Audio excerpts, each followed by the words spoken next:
Give me the money. Give me the money.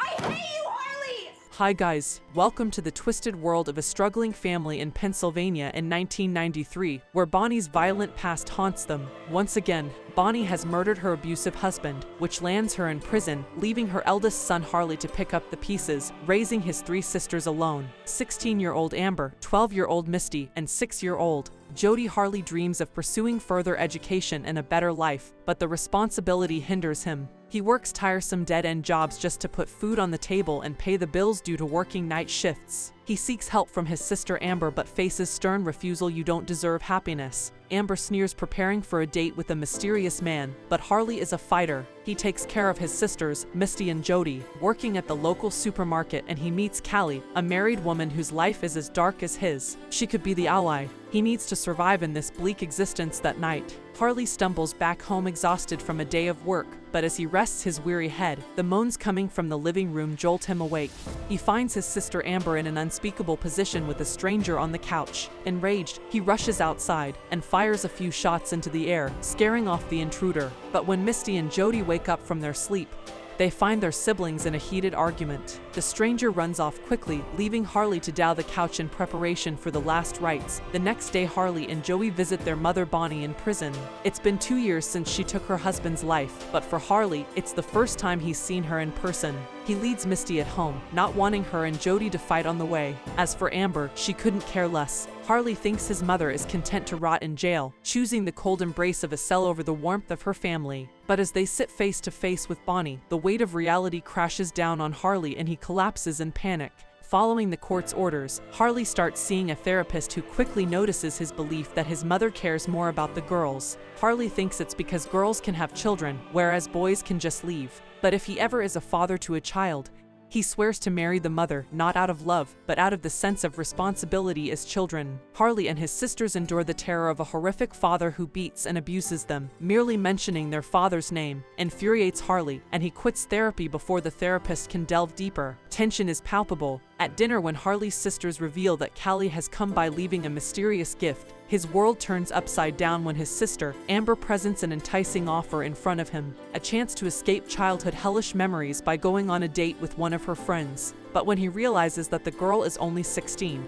he refuses the invitation without hesitation. In the bleakness of a late-night shift at the supermarket, Harley encounters Callie again, sensing a glimmer of hope, bonding over a shared love for art. Harley begins to see the light at the end of the tunnel, but just as he thinks he has established a connection, Uncle Mike shows up, reminding them of the family that haunts their minds. Mike is the only one who still cares about Harley and his sisters, but their father's other relatives have cut ties, unable to bear the shame of their association with the family. Late into the night, Harley stumbles to Collie's doorstep, choking on a panic attack. He plunges into the shadows of the forest with Callie following behind. Despite her attempts to comfort him, he tears off his clothes and holds hands with her in the wilderness. Waking up the next morning, Harley finds Callie gone. He finds her at work, where she apologizes for running off and warns him that what happened in the woods must never be repeated. But Callie's desire to help Harley isn't just talking. She invites him to her empty house when her husband isn't around. After work, Harley comes to Callie's house, where she submits, fully damn willing to give everything to alleviate his emotional and physical pain.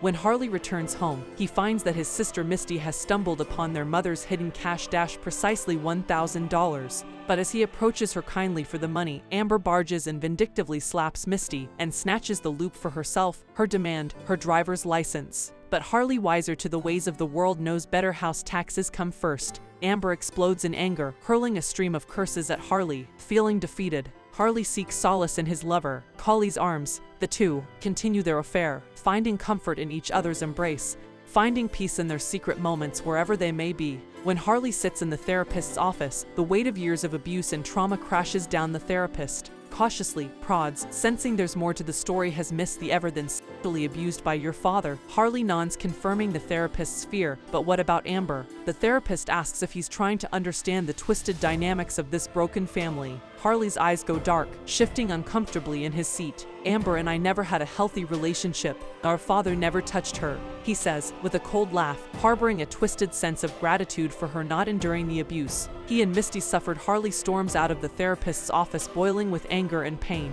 He stumbles home to find Amber packing her bags, ready to leave with her new boyfriend. He tries to stop her to make her stay, but Amber is done with the toxic family and the abuse that defined their lives. Harley's world is about to turn upside down. As he confronts Jody about Amber's sudden departure, Jody drops a bombshell with a deadly serious tone. Someone heard Amber and Misty arguing about Harley. From now on, things will only get worse. Jody then admits to finding a piece of cloth soaked in blood from Misty, the clock she wore the day their father was murdered. Harley realizes that on that fateful day, Misty was with their father and mother, and if the rumors of their father's abuse are true, then she pulled the trigger in self-defense to keep her from being caught. Their dear mother, Bonnie, must have stood by her side the next day. Harley visits his dear old mother. He clenches his jaw balls, his fists, and spills all the horrific details of the past few days. He shuffles coldly, demanding to know why she has been taking the fall for Misty all these years. But of course, she hasn't actually fallen for her prison cell, had she? Well, hold on to your hats, guys, because the truth is about to surprise you.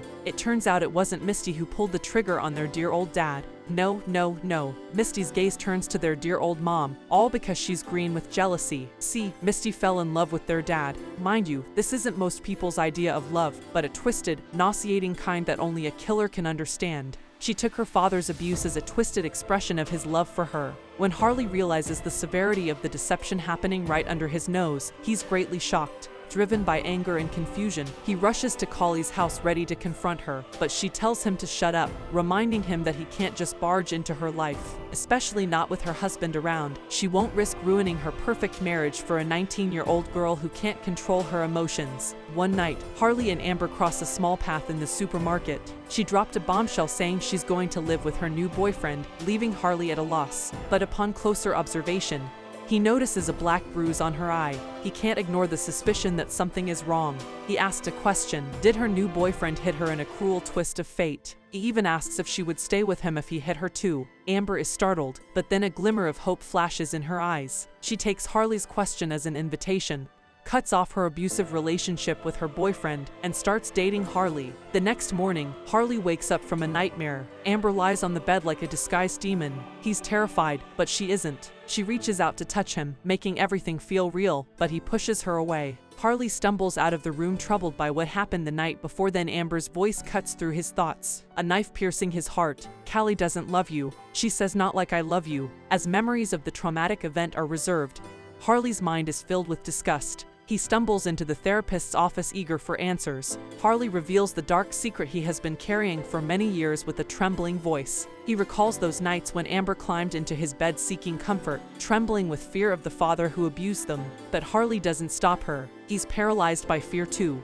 The therapist listens empathetically, calmly explaining that they are just survivors, finding solace in each other amidst the horror they endured. When Harley drags his heavy step home, Misty snickers. I heard every word of your spat with Amber. Newsflash, darling. We're all cut from the same twisted cloth. Misty coldly adds, our dear old dad never loved me, not like he loved Mom. I thought if I gave him what he wanted, he would eventually stop hitting me about how foolish I was. Harley subsequently goes to meet Callie in the woods, but the reunion takes a dark turn. Harley accidentally discovers Callie's body with a bullet hole in her chest. The finger points directly at his beloved sister Amber, who is filled with jealousy, and sees Callie as a threat to her twisted relationship with Harley. She only wants him all to herself, just like before, to protect the only person he truly cared for. Harley recklessly walks into the police station and confesses to Callie's murder. The interrogator scoffs at his admission, but Harley still firmly says, I did it. Send me to jail. Harley was initially unwilling to bear the burden of the sisters on his shoulders. He blamed his family's terrible situation,